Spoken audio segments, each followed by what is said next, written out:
number 5 sa listahan natin, yung handling. Handling natin guys. Balik tayo sa harap.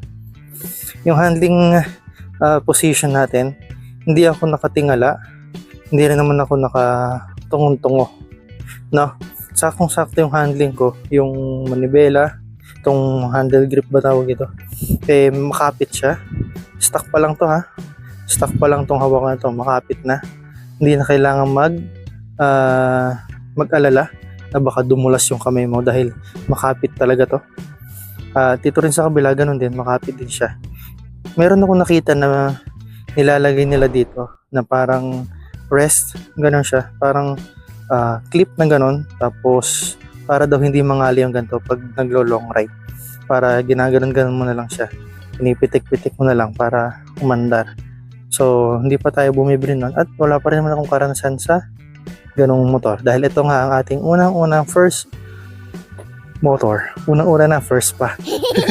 Pakita ko sa inyo tatanggalin ko yung cellphone ko dito, tapos pakita ko sa inyo yung position ko kapag nagra-rides ako mamaya konti.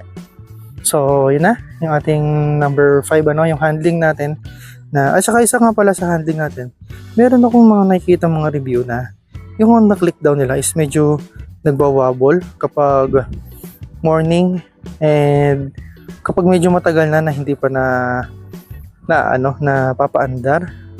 So tingnan nyo to, pag start tayo, tingnan nyo kung may wobble siya.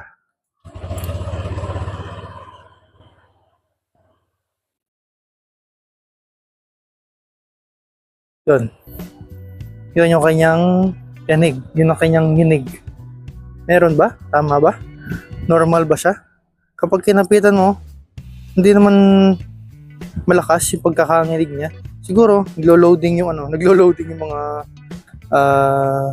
tawag doon, yung mga langis-langis Bakit dito sa control panel ko guys, hindi siya nagbi-blink sa personal, dito lang sa camera. Napansin ko lang dito sa camera natin ngayon. So patayin ko muna dahil maingay. So yun yung handling natin. Samang-tama sa akin. Tsaka yung layo at lapad ng preno, saktong-sakto sa kamay ko talaga. Kaya pwede ko tong handbrake. Ayun, handbrake. Tanggalin natin.